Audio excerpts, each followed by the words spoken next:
तो कैसी है मेरी ऑनलाइन फैमिली सिनेफाइल्स। तो जैसे कि आप सब जानते हैं, मूवीज मेरी जान है और आई एम डैम श्योर कि आप में से भी बतेरों की होंगी। लेकिन मूवीज होती हैं दो प्रकार की, एक तो होती है बढ़िया और एक होती है बहुत है बढ़िया। बहुत है बढ़िया मूवीज की मेरी लिस्ट में है एक ऐसी बहुत ही ज्यादा बढ़िया मूवी जिसका नाम है तुम्बाड़।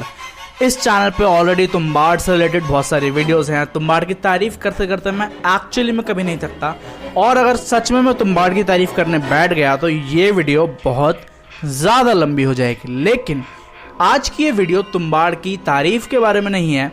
आज की ये वीडियो है तुम्बाड़ के 24 माइंड बेंडिंग फैक्ट्स के बारे में। फैक्ट्स पर पहुंचने से पहले मैं बताना चाहता हूं कि मैं एक्चुअली में क्या फील करता हूं तुम्बाड़ मूवी के बारे में। अगर अपनी फीलिंग्स को एक सिंगल सेंटेंस में कहना चाहूं तो वो कुछ ऐसी होंगी कि अगर किसी मूवी को सिर्फ देखने भर से ही बारिश में भीगने का एहसास हो जाए तो उस मूवी को हम मास्टरपीस ना कहें तो और क्या कहें। अगर आप ये मूवी देख चुके हैं तो कॉन्ग्रेचुलेशंस, आपने बहुत ही अच्छी मूवी देख ली है। अगर आपको मूवी पसंद आई है और आप देख चुके हैं तो मुझे कमेंट्स में नीचे ज़रूर बताइए। अगर आपने अभी तक नहीं देखी है तो जाके इस मूवी को देख लीजिए। Amazon प्राइम पे अवेलेबल है मूवी, और आई एम गारंटीइंग यू कि आपको मूवी ज़रूर पसंद आएगी। अगर आप अच्छे सिनेमा के फ़ैन हैं, अच्छी मूवीज़ के फ़ैन हैं, तो ये मूवी आपको ज़रूर देखनी चाहिए और आप जाके देख लीजिए, क्योंकि इस वीडियो में तुम्बाड़ से रिलेटेड स्पॉयलर्स भी होने वाले। फैक्ट नंबर वन ये है कि 2018 में रिलीज हुई तुम्बाड़ की स्टोरी की इंस्पिरेशन एक्चुअली 1993 में आई थी। मूवी के डायरेक्टर राहिल अनिल बर्वे को 1993 में पहली बार इंस्पिरेशन मिली थी इस मूवी की स्टोरी की। किस्सा कुछ ऐसा है कि राहिल अनिल बर्वे अपने एक दोस्त के साथ रात को जंगल में जा रहे थे। उसी दोस्त ने उन्हें एक कहानी सुनाई, डरावनी कहानी, जो कि उनके जहन में रह गई, और उसी कहानी से इंस्पायर होके उन्होंने तुम्बाड़ की कहानी को लिखा और उसका फर्स्ट ड्राफ्ट बनाया। फैक्ट नंबर टू ये है कि 1993 में मूवी की इंस्पिरेशन मिली और 1997 में उस मूवी का पहला ड्राफ्ट लिखा गया। राहिल अनिल बर्वे ने पहला ड्राफ्ट तुम्बाड़ का 1997 में लिखा था। फैक्ट नंबर 3, जैसा कि मैंने बताया कि 1997 में पहला ड्राफ्ट बना, उस पहले ड्राफ्ट के बाद राहिल अनिल बर्वे ने 50 से 70 अलग अलग ड्राफ्ट्स बनाए, और हर ड्राफ्ट के साथ स्टोरी इवॉल्व करती गई, चेंज करती गई और ज़्यादा बेहतर होती गई। फैक्ट नंबर 4 ये है कि तुम्बाड़ के नाम की जो इंस्पिरेशन है वो श्रीपद नारायण पेंडे की एक नॉवल जिसका नाम है तुम्बाड़चे खोट, उससे उसके नाम की इंस्पिरेशन आई है। फैक्ट नंबर 5 ये है कि एक्चुअली पहले अनुराग कश्यप इस मूवी को प्रोड्यूस करने वाले थे, लेकिन कुछ कारणों की वजह से उन्होंने बैक ऑफ कर लिया और उन्होंने इस मूवी को प्रोड्यूस नहीं करा। फैक्ट नंबर 6 ये है कि एक्चुअली विनायक का रोल जो कि सोहम शाह ने करा वो एक्चुअली पहले नवाजुद्दीन सिद्दीकी करने वाले थे, लेकिन वो प्लान भी कैंसिल हो गया। खैर, उन्हें इस रोल में देखना एक अलग ही एक्सपीरियंस होता, लेकिन जो हमें फाइनली मिला वो भी अपने आप में बहुत ही ज़्यादा अच्छा है। फैक्ट नंबर 7 ये है कि एक्चुअली जो शूटिंग थी मूवी की वो एक नंबर की डिजास्टर थी। कहने का मतलब ये है कि तुम्बाड़ की मूवी के अंदर मेजॉरिटी पार्ट बारिश का है, और इसीलिए उसकी शूटिंग भी बारिश में हुई, और बारिश में शूट करना क्रू के लिए एकदम डिजास्टर था, क्योंकि जैसी लाइटिंग चाहिए थी, जिस प्रकार की विंड चाहिए थी, जिस प्रकार के बादल चाहिए थे, जिस प्रकार की बारिश चाहिए थी, उन सब के चक्कर में इतनी लंबी शूटिंग खिंच गई और उन लोगों के लिए बहुत ज़्यादा मुश्किल हो गया था शूट करना। फैक्ट नंबर 8 ये है कि वाड़े के ऊपर दिखाई गई मॉस, वाड़े के ऊपर जो काई जमी हुई थी, एक्चुअली वो काई असली थी, और प्रोडक्शन डिज़ाइनर्स उस काई को महाबलेश्वर से लाए थे और उन्होंने वाड़े की दीवार पे चिपकाया था। और इस बात से हमें ये पता चलता है कि वो लोग कितने ज़्यादा डेडिकेटेड थे अपने काम में, और कितने ज़्यादा डेडिकेटेड थे कि हर चीज़ एकदम ऑथेंटिक लगनी चाहिए मूवी के अंदर, जो कि बाद में ऐसा हुआ भी और हर चीज़ एकदम ऑथेंटिक लगती है, जिससे इस मूवी का मज़ा 4 गुना हो जाता है। फैक्ट नंबर 9 ये है कि हमें दिखाया जाता है कि सिक्के लाने के लिए विनायक कुएं में उतरता है। कुएं के बाद उसे एक गुफा मिलती है। गुफा के बाद वो एक बड़ी सी जगह पे जाता है जो कि एक मंदिर जैसा होता है, और मंदिर के बाद फिर वो दूसरी गुफा में जाता है, और उसके बाद कोख आती है। तो जो वो मंदिर बीच में आता है, वो मंदिर एक्चुअली कृष्णा टेम्पल की एक कॉपी है, जो कि बहुत फेमस कृष्णा टेम्पल है, और उसकी कॉपी कर कर उस मंदिर को बनाया गया है। फैक्ट नंबर 10 ये है कि मूवी के अंदर एक बहुत ही ब्रीफ मोमेंट है, एक ब्रीफ सीन है सातारा मार्केट का।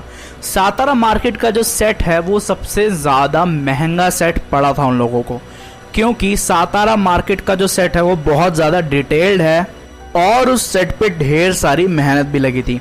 कई सारी मार्केट्स थी, मार्केट के अंदर का सामान था, लोग थे, लोगों की कॉस्ट्यूम थी, और भी बहुत कुछ था।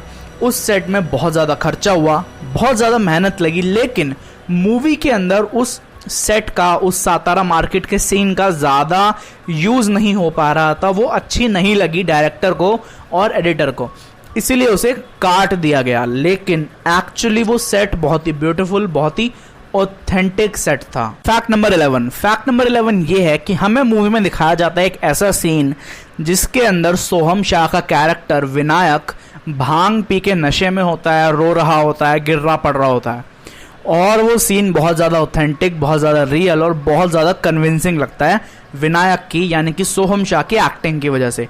लेकिन उस सीन को ऑथेंटिक बनाने में सिर्फ और सिर्फ सोहम की एक्टिंग ही नहीं, एक्चुअल भांग का भी हाथ था। उस सीन के अंदर सोहम शाह ने एक्चुअली में भांग पी रखी होती है, जिस वजह से जितना गिरना पड़ना होता है, आंखों के मूवमेंट्स होते हैं, आंखों का लाल होना होता है, और उनकी जो बॉडी मूवमेंट्स होती हैं वो सारी एक्चुअली रियल होती हैं, क्योंकि उन्होंने एक्चुअल भांग पी रखी थी।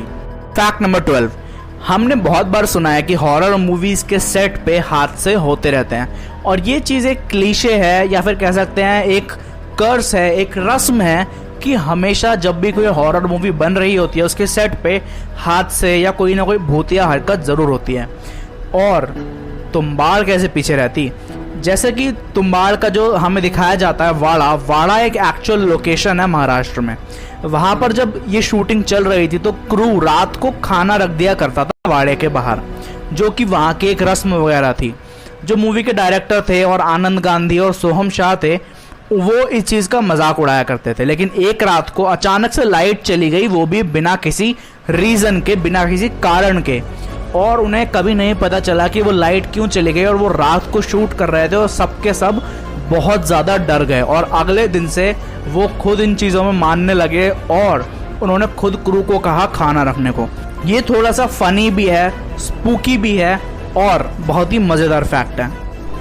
मूवी को कन्विंसिंग बनाने के लिए, एक कैरेक्टर की एक्टिंग को कन्विंसिंग बनाने के लिए उस कैरेक्टर में घुसना पड़ता है। उस कैरेक्टर के मूवमेंट्स को, उस कैरेक्टर के थिंकिंग स्किल्स को, उस कैरेक्टर के माइंडसेट को, और ख़ासकर उस कैरेक्टर के एक्सेंट को भी पकड़ना पड़ता है। उसी तरीके से जैसे कि तुम्बाड़ मूवी महाराष्ट्र में सेट है, उसके कैरेक्टर्स मराठी हैं, लेकिन सोहम शाह जो हैं वो एक्चुअली हरियाणवी पंजाबी हैं, तो इसीलिए वो उन सारी बाकी बची हुई कास्ट के आसपास बहुत ही डिफरेंट साउंड कर रहे थे, क्योंकि उनका जो एक्सेंट था वो हरियाणवी पंजाबी एक्सेंट था, और जो बाकी कास्ट एंड क्रू थे वो सारे मराठी थे, और इस वजह से वो बहुत ही डिफरेंट साउंड कर रहे थे। इसीलिए उन्होंने डायलेक्ट कोच रखा जो कि उन्हें मराठी सिखाता था, मराठी एक्सेंट सिखाता था, ताकि वो भी और ज़्यादा कन्विंसिंग लग सकें और हमें और ज़्यादा मज़ा आए, जो कि हमें आया भी। फैक्ट नंबर 14 ये है कि तुम्बाड़ मूवी को बनने में एक्चुअली 6 साल का टाइम लगा। मूवी रिलीज़ तो 2018 में हुई, लेकिन मूवी की पहली बार शूटिंग की शुरुआत 2012 में हुई थी, और मूवी को बनने में पूरे 6 साल लग गए, और 6 साल की मेहनत का नतीजा हमें देखने को आज मिल जाता है, जो कि एक बहुत ही बेहतरीन मूवी मिलती है। फैक्ट नंबर 15 ये है कि एक्चुअली मूवी की राइटिंग कभी ख़त्म हुई ही नहीं। कहने का मतलब ये है, पहले 1997 में पहला ड्राफ्ट बना, फिर ढेर सारे ड्राफ्ट बन के जो ड्राफ्ट आया सोहम शाह के पास वो डिफरेंट था, फिर 2012 में शूटिंग हुई, फिर मूवी की एडिटिंग हुई, एडिटिंग के बाद इन्होंने मूवी को रीराइट करा, रीराइट करने के बाद रीशूट करा, रीशूट के बाद री एडिट करा, और तब भी मूवी की राइटिंग ख़त्म नहीं हुई। मूवी की राइटिंग तब तक ख़त्म नहीं हुई जब तक मूवी पूरी तरीके से बन नहीं गई, क्योंकि 2012 में जो मूवी बनने चली थी और जो 2018 में मूवी बन के बाहर निकली, उन दोनों में भी ज़मीन आसमान का फ़र्क है। क्योंकि हर किसी ने आइडियाज़ देते गए, आइडियाज़ देते गए, आइडियाज़ देते गए, और मूवी की स्टोरी इवॉल्व होती गई। जैसे कि मैंने अपनी लास्ट टू लास्ट तुम्बाड़ वाली वीडियो में बताया था कि पहले 300 किलो की दादी होने वाली थी, फिर बाद में उस कॉन्सेप्ट को चेंज करा गया, गुफा होने वाली थी उसको चेंज करके वूम्ब करा गया। उसी तरीके से चीज़ें चेंज होती गई और आज जो हमें मूवी मिलती है वो तुम्बाड़ ने अपने शक्ल ली। फैक्ट नंबर 16 ये है कि पांडुरंग, जो कि विनायक का बेटा है, जिसके एक्टर हैं मोहम्मद समद, जिन्हें हमने छिछोरे में भी देखा है, वो एक्टर जो कि ओरिजिनल शूट्स थे 2012 में, उसके मुकाबले रीशूट्स के दौरान 2015 में बहुत ज़्यादा बड़ा हो चुका था। इतना बड़ा कि 2012 में जहाँ पे वो सोहम शाह के पेट तक या छाती तक आता था, 2015 में वो सोहम शाह के कंधे तक आने लगा था, क्योंकि ऑफकोर्स वो ग्रो हो चुका था 2 साल के अंदर। और इस वजह से उन लोगों को ये प्रॉब्लम भी फेस करनी पड़ी, और एडिटिंग में उन्होंने इस चीज़ को सीमलेस बना दिया ताकि हमें पता ना चले कि एक्चुअली जो एक्टर शुरुआत में है और जो एक्टर अंत में है, दोनों की हाइट में फ़र्क है। फैक्ट नंबर 17 ये है कि जो दादी हमें दिखाई गई, जो कि बहुत ज़्यादा डरावनी और बहुत ज़्यादा स्पूकी लगती है, वो दादी एक्चुअली पांडुरंग के एक्टर मोहम्मद समद ने ही प्ले करी है। हाँ, आपने बिल्कुल सही सुना। इस फैक्ट को सुन के मेरे होश सच में उड़ गए थे, और मैं श्योर हूँ कि आपके भी उड़ गए होंगे, क्योंकि 2015 के रीशूट्स के टाइम पे मोहम्मद समद बहुत ज़्यादा लंबे हो चुके थे, इसीलिए दादी का रोल भी उन्होंने ही कर लिया। उन प्रोस्थेटिक्स के पीछे, जो कि बहुत ज़्यादा क्रीपी लगते हैं, उनके पीछे एक लड़का था मोहम्मद समद। अगर आपको ये फैक्ट पसंद आया तो मुझे लाइक करके ज़रूर दे दो, बस लाइक कर दो इस वीडियो पे। और अगर इस फैक्ट ने होश उड़ा दिए तो कमेंट में ज़रूर बताना। फैक्ट नंबर 18 ये है कि मूवी की सारी ऑडियो पोस्ट प्रोडक्शन में करी गई है। कहने का मतलब ये है कि मूवी के अंदर जो एक्टर्स की आवाज़ है, उन सब को पोस्ट प्रोडक्शन में चेंज किया गया है। इसके लिए भी कई सारे डिफरेंट रीजंस हैं। जैसे कि मैंने बताया कि सोहम शाह का एक्सेंट बहुत डिफरेंट था, इसीलिए पोस्ट प्रोडक्शन में उन्होंने उसको डब करा। और जो बच्चे थे मूवी के अंदर, जितने भी चाइल्ड एक्टर्स थे, रीशूट्स के दौरान वो सब बड़े हो चुके थे और उन सब की आवाज़ चेंज हो चुकी थी। अगर आप डिलीटेड सीन्स वाली वीडियो देखेंगे यूट्यूब पर तो आपको पता चलेगा कि उनकी बच्चों की आवाज़ पहले से और 2015 में बहुत ज़्यादा डिफरेंट थी। इसीलिए बाद में उनकी आवाज़ को भी वॉइस एक्टर से डब करवाया गया। दादी की आवाज़ को भी डब करवाया गया वॉइस एक्टर से, क्योंकि उनके पीछे एक लड़का था जिसकी आवाज़ वो यूज़ नहीं कर सकते थे। फैक्ट नंबर 19, जैसा कि मैंने बताया कि सारी ऑडियो पोस्ट में चेंज करी गई थी, और जैसा कि मैंने ये भी बताया कि दादी की वॉइस भी वॉइस एक्टर से डब करवाई गई थी। एक फैक्ट ये भी है कि दादी की जो वॉइस है वो एक्चुअली 2 डिफरेंट वॉइस एक्टर्स की वॉइस को मिला के बनाई गई है, और वो भी एक मेल और एक फीमेल, क्योंकि दादी का कुछ पार्ट एक एक्टर का अच्छा लग रहा था और कुछ पार्ट दूसरे एक्टर का, इसीलिए दादी की जो वॉइस है वो 2 डिफरेंट वॉइस ओवर आर्टिस्ट से करवाई गई है। फैक्ट नंबर 20 ये है कि हस्तर की जो आवाज़ है वो एक्चुअली में 50 अलग अलग आवाज़ों का मिश्रण है। हाँ, आपने सही सुना, 50 अलग अलग आवाज़ें। जो हस्तर की आवाज़ थी उसके लिए वॉइस एक्टर्स को ट्राई करा गया, जानवरों की आवाज़ों को ट्राई करा गया, लेकिन उन लोगों को कुछ भी पसंद नहीं आ रही थी। तो इसीलिए वॉइस एक्टर्स की, जानवरों की और ढेर सारी अलग अलग तरीके की आवाज़ों को मिला के 50 से भी ज़्यादा अलग अलग आवाज़ों को मिला के हस्तर की आवाज़ को बनाया गया। ये फैक्ट एक्चुअली माइंड बेंडिंग है। अगर इसने भी आपका माइंड बेंड कर दिया तो मुझे कमेंट में ज़रूर बताना। और अगर अभी तक लाइक नहीं करी वीडियो तो यार किसका इंतज़ार कर रहे हो, लाइक कर दो। फैक्ट नंबर 21, फैक्ट नंबर 21 ये है कि जैसा कि मैं ऑलरेडी बता चुका हूं कि सारे बच्चे बड़े हो चुके थे, इस वजह से सबकी वॉइस पोस्ट प्रोडक्शन में चेंज करी गई। एक फैक्ट ये भी है कि पांडुरंग की वॉइस और विनायक के किड वर्जन की वॉइस, यानी कि विनायक का जो छोटा पार्ट जिस एक्टर ने प्ले करा है उनकी वॉइस, मोहम्मद समद जिन्होंने पांडुरंग का रोल करा है उनकी वॉइस, इन दोनों की वॉइस एक ही वॉइस ओवर आर्टिस्ट ने करी है। मतलब दो अलग अलग कैरेक्टर्स की वॉइस ओवर एक सिंगल आर्टिस्ट ने करी है, और वो इतने टैलेंटेड आर्टिस्ट थे कि उन्होंने दोनों की वॉइस को इतना डिफरेंट साउंड कराया कि हम बिल्कुल भी नहीं बता सकते कि दोनों की आवाज़ किसी एक ही इंसान की है। फैक्ट नंबर 22, फैक्ट नंबर 22 ये है कि जो मूवी का बैकग्राउंड स्कोर है, जो कि बहुत ज़्यादा क्रीपी और बहुत ज़्यादा ही अच्छा स्कोर है, वो एक्चुअली बुल्गेरियन म्यूज़िक से बहुत ज़्यादा इंस्पायर्ड है। मूवी के अंदर एक ऐसा पार्ट आता है बैकग्राउंड स्कोर का जहाँ पे ड्रम्स वगैरह बजने लगते हैं और वो बहुत ज़्यादा टेंशन क्रिएट कर देता है। वो पार्ट बुल्गेरियन म्यूज़िक से बहुत ज़्यादा मेल खाता है और बहुत ज़्यादा इंस्पायर्ड है। फैक्ट नंबर 23, फैक्ट नंबर 23 ये है कि ये पहली इंडियन फिल्म थी जो कि 75th Venice international film festival में प्रीमियर हुई थी। फिल्म फेस्टिवल्स हर साल रखे जाते हैं जहां पे मूवी की रिलीज़ होने से पहले या फिर कभी कभी रिलीज़ होने के बाद स्क्रीनिंग करी जाती है, जहां पे बड़े बड़े डायरेक्टर्स, बड़े बड़े राइटर्स और इंडस्ट्री के बहुत बड़े बड़े लोग, वो भी पूरी दुनिया से आते हैं मूवीज़ को देखने। और ये मूवी वहाँ पे स्क्रीन करी गई थी, प्रीमियर करी गई थी, जो कि पहली इंडियन मूवी थी जो वहाँ प्रीमियर करी गई थी।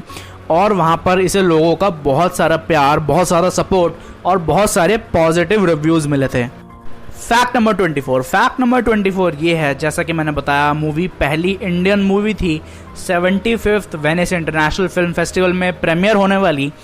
उसी तरह ये और भी कई सारे फिल्म फेस्टिवल्स में प्रीमियर हुई थी, जैसे कि fantastic film festival, Sitges film festival, scream fest film festival, El Gouna film festival, international film festival Kerala, Morbido film festival, Brooklyn horror film festival, निल्टे इंटरनेशनल फिल्म फेस्टिवल। ये कुछ वो नाम हैं जहां पर ये मूवी प्रीमियर हुई थी। हाँ, तो ये थे वो 24 फैक्ट्स जो कि मैं ढूंढ पाया इस मूवी के बारे में। इन फैक्ट्स का जो सोर्स है वो है मेकिंग ऑफ तुम्बाड़ की प्लेलिस्ट यूट्यूब पर, जिसका आपको लिंक में डिस्क्रिप्शन मिल जाएगा, और विकिपीडिया, जहां पर आप जाके डिटेल में इस मूवी के बारे में पढ़ सकते हैं। और अगर इन फैक्ट्स ने आपको सरप्राइज किया हो, आपके माइंड को बेंड किया हो या आपके होश उड़ा दिए हो, तो इस वीडियो को ज़रूर लाइक करना और मुझे कमेंट्स में बताना कि आपके फेवरेट फैक्ट्स कौन से हैं। अगर ये वीडियो पसंद आई हो तो इसे लाइक कर देना, कमेंट कर देना, शेयर कर देना और सब्सक्राइब करके बन जाना हमारी ऑनलाइन फैमिली ऑफ सिनेफाइल्स का हिस्सा। और फॉलो करो हमें इंस्टाग्राम पर, पिंटरेस्ट पर और ट्विटर पर, और साथ ही साथ टिकटॉक पर, जहाँ पे मैं ज़्यादा फ्रीक्वेंटली वीडियोस डालता हूँ और अच्छी अच्छी मूवीज़ सजेस्ट करता हूँ। अगर ये वीडियो सच में पसंद आई हो तो मुझे कमेंट में ज़रूर बताना और अपने व्यूज़ भी बताना मुझे कमेंट्स में, इस वीडियो के बारे में, इस मूवी के बारे में और इन क्रेजी फैक्ट्स के बारे में। तो good bye, good night, good morning, Tata.